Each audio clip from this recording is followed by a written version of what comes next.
ಖಾರ ಬಣ್ಣ ಮತ್ತು ರುಚಿ ಆಚಿ ಚಿಲ್ಲಿ ಪೌಡರ್. ನಾಳೆಯಿಂದ ಬೆಳಗಾವಿಯಲ್ಲಿ ಚಳಿಗಾಲದ ಅಧಿವೇಶನ ಆರಂಭವಾಗ್ತಾ ಇದೆ. ಅಧಿವೇಶನಕ್ಕೆ ಸಕಲ ರೀತಿಯಲ್ಲೂ ಬೆಳಗಾವಿ ಸಜ್ಜಾಗಿದೆ. ಕುಂದಾನಗರಿಯಲ್ಲಿ ಎಲ್ಲ ಕಡೆಗಳಲ್ಲೂ ಕೂಡ ಅಲಂಕಾರವನ್ನ ನೋಡಬಹುದಾಗಿದೆ. ಜೊತೆಗೆ ಶುಚಿಗೊಳಿಸುವ ಕೆಲಸವೂ ಕೂಡ ಆಗಿದೆ. ಅಧಿವೇಶನಕ್ಕೆ ಆಗಮಿಸುವ ಗಣ್ಯರಿಗೆ ಊಟ ವಸತಿ ವ್ಯವಸ್ಥೆಯನ್ನ ಮಾಡಲಾಗುತ್ತೆ. ಈ ಬಾರಿ ಅಧಿವೇಶನಕ್ಕೆ 12,000 ಸಿಬ್ಬಂದಿಯನ್ನ ಬಳಕೆ ಮಾಡಿಕೊಳ್ಳಲಾಗಿದೆ. 6,000 ಪೊಲೀಸರು ಸೇರಿದಂತೆ ಒಟ್ಟು 12,000 ಸಿಬ್ಬಂದಿ ಭದ್ರತೆಗಾಗಿ ನಿಯೋಜನೆ ಮಾಡಲಾಗಿದೆ. ಈಗಾಗಲೇ ಜಿಲ್ಲಾಡಳಿತದಿಂದ 3,000 ರೂಮ್ಗಳನ್ನು ಬುಕ್ ಮಾಡಲಾಗಿದೆ. ಶಾಸಕರು ಬರ್ತಾರೆ, ಸಚಿವರು ಬರ್ತಾರೆ. ಶಾಸಕರುಗಳಿಗೆ ಅವರ ಜೊತೆ ಬರುವಂಥ ಗನ್ಮ್ಯಾನ್ಗಳು, ಡ್ರೈವರ್ಗಳು, ಅವರ PAಗಳು, ಹೀಗೆ ಜೊತೆಗೆ ಅವರ ಆಪ್ತ ಕಾರ್ಯದರ್ಶಿಗಳು, ಹೀಗೆ ಅನೇಕ ಜನ ಬರ್ತಾರಲ್ಲ, ಅವರಿಗೆಲ್ಲರಿಗೂ ಕೂಡ ಉಳಿದುಕೊಳ್ಳುವ ವ್ಯವಸ್ಥೆ, ಊಟಕ್ಕೆ ವ್ಯವಸ್ಥೆ ಪ್ರತಿಯೊಂದು ಕೂಡ ಜಿಲ್ಲಾಡಳಿತವೇ ಮಾಡಬೇಕಾಗತ್ತೆ. ಮುಖ್ಯಮಂತ್ರಿಗಳು ಹಾಗೂ ಉಪಮುಖ್ಯಮಂತ್ರಿಗಳಿಗೆ ಅತಿಥಿ ಗೃಹದಲ್ಲಿ ವಾಸ್ತವ್ಯಕ್ಕೆ ವ್ಯವಸ್ಥೆಯನ್ನು ಮಾಡಲಾಗಿದೆ. ನಗರದ ಎಲ್ಲ ಹೋಟೆಲ್ಗಳನ್ನು ಜಿಲ್ಲಾಡಳಿತ ಸುಪರ್ದಿಗೆ ಪಡೆದುಕೊಂಡಿದೆ. ಎಲ್ಲ ಹೋಟೆಲ್ಗಳನ್ನು ಪಡೆದುಕೊಂಡಿದೆ. ಜೊತೆಗೆ ಶುಚಿಗೊಳಿಸುವ ಕೆಲಸ ಆಗಿದೆ. ಇಡೀ ಸುವರ್ಣಸೌಧ ಮಧುಬಣಗಿತ್ತಿಯಂತೆ ಸಿಂಗಾರಗೊಂಡಿದೆ. ಅದನ್ನು ಬಣ್ಣ ಅಲಂಕಾರದಿಂದ ಕಂಗೊಳಿಸುವಂತೆ ಮಾಡಲಾಗಿದೆ. ಈಗಾಗಲೇ ಅಲ್ಲಿನ SP ಮತ್ತು ಜಿಲ್ಲಾಧಿಕಾರಿಗಳು ಭೇಟಿ ಕೊಟ್ಟು ಸಕಲ ರೀತಿಯ ವ್ಯವಸ್ಥೆಗಳನ್ನು ಮಾಡಿಕೊಳ್ಳಲಾಗಿದೆ. ಈಗ ದೆಹಲಿಯ ಬಾಂಬ್ ಬ್ಲಾಸ್ಟ್ ನಂತರದಲ್ಲಿ ಅತಿ ಹೆಚ್ಚಿನ ಭದ್ರತೆಯನ್ನು ಒದಗಿಸಬೇಕಾದಂಥ ಕಾರಣಕ್ಕಾಗಿ 12,000 ಭದ್ರತೆಗೆ ಸಿಬ್ಬಂದಿಗಳನ್ನು ನಿಯೋಜನೆ ಮಾಡಲಾಗಿದೆ. ಅದರಲ್ಲಿ ಪೊಲೀಸರು ಒಳಗೊಂಡಂತೆ ಇತರೆ ಹೋಮ್ ಗಾರ್ಡ್ಸ್ಗಳು ಕೂಡ ಇರ್ತಾರೆ. ಒಟ್ಟಿನಲ್ಲಿ ಯಾವುದೇ ರೀತಿಯ ಕಾನೂನು ಮತ್ತು ಸುವ್ಯವಸ್ಥೆಗೆ ಧಕ್ಕೆ ಬರದ ರೀತಿಯಲ್ಲಿ ವ್ಯವಸ್ಥೆಯನ್ನು ಮಾಡಲಾಗಿದೆ.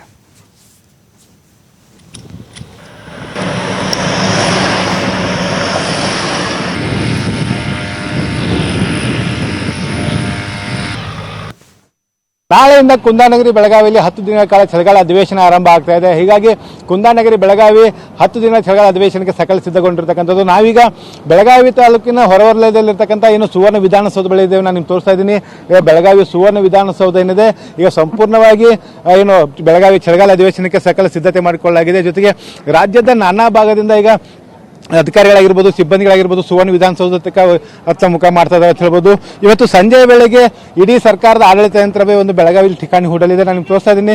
ಬೆಳಗಾವಿ ಸುವರ್ಣ ವಿಧಾನಸೌಧ ಈಗ ಸಂಪೂರ್ಣವಾಗಿ ಚಳಿಗಾಲ ಅಧಿವೇಶನಕ್ಕೆ ಸಿದ್ಧಗೊಂಡಿದೆ. ಜೊತೆಗೆ ಕೇವಲ ಅಧಿವೇಶನಕ್ಕೆ ಪಾಸ್ಗಳು ಹೊಂದಿದಂಥವರಿಗೆ ಮಾತ್ರ ಅವಕಾಶ ಇರತಕ್ಕಂಥದ್ದು, ಯಾವುದೇ ರೀತಿಯ ಸಾರ್ವಜನಿಕರಿಗೆ ಅವಕಾಶ ಇಲ್ಲ. ಜೊತೆಗೆ ಈ ಬಾರಿಯ ಚಳಿಗಾಲ ಅಧಿವೇಶನ ಸಂದರ್ಭದಲ್ಲಿ ಏನು ಪ್ರಮುಖವಾಗಿ ಏನು ದೆಹಲಿ ಬಾಂಬ್ ಬ್ಲಾಸ್ಟ್ ಪ್ರಕರಣದ ಬಳಿಕ ಕೇಂದ್ರ ಗುಪ್ತಚರ ಇಲಾಖೆ ಏನೊಂದು ಮುನ್ನೆಚ್ಚರಿಕೆ ಕೊಟ್ಟಿದ್ದು, ಆ ಒಂದು ಹಿನ್ನೆಲೆಯಲ್ಲಿ ಬೆಳಗಾವಿ ಸುವರ್ಣ ವಿಧಾನಸೌಧ ಸಂಪೂರ್ಣವಾಗಿ ಈಗ ಖಾಕಿ ಸರ್ಪಗಳಿಂದ ಇರ್ತಕ್ಕಂಥದ್ದು ನನಗೆ ತೋರಿಸಿರ್ತಕ್ಕಂಥದ್ದು.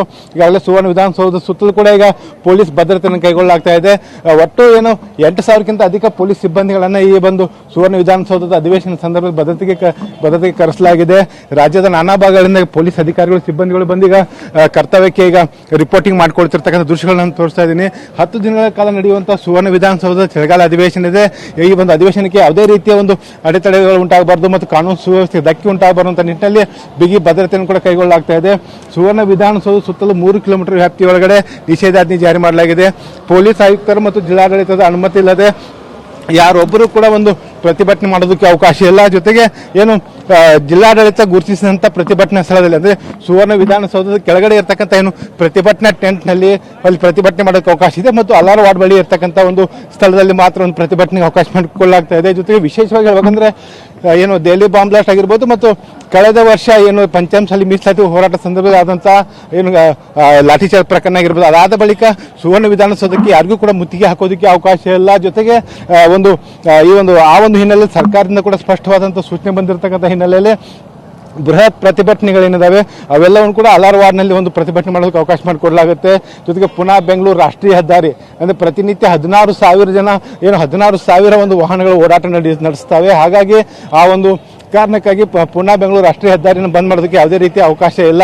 ಜೊತೆಗೆ ಇಡೀ ಸುವರ್ಣ ವಿಧಾನಸೌಧ ಸುತ್ತಲೂ ಏನು ಖಾಕಿ ಸರ್ಪಗಳ ಜೊತೆಗೆ ರಾಷ್ಟ್ರೀಯ ಹೆದ್ದಾರಿಯನ್ನು ತಡಿಬಾರದು ಅನ್ನೋ ಕಾರಣಕ್ಕಾಗಿ ಏನು ರಾಷ್ಟ್ರೀಯ ಹೆದ್ದಾರಿ ಅಕ್ಕಪಕ್ಕ ಅಂದರೆ ಸುವರ್ಣಸೌಧದ ಮುಂಭಾಗದಲ್ಲಿರ್ತಕ್ಕಂಥ ರಾಷ್ಟ್ರೀಯ ಹೆದ್ದಾರಿಯ ಅಕ್ಕಪಕ್ಕದಲ್ಲಿ ಕೂಡ ಸಂಪೂರ್ಣವಾಗಿ ಈಗ ಏನಂದರೆ ಬ್ಯಾರಿಕೇಡ್ಗಳನ್ನು ಹಾಕಿರ್ತಕ್ಕಂಥ ದೃಶ್ಯಗಳನ್ನು ಕೂಡ ನಾನು ತೋರಿಸ್ತಾ ಇದ್ದೀನಿ.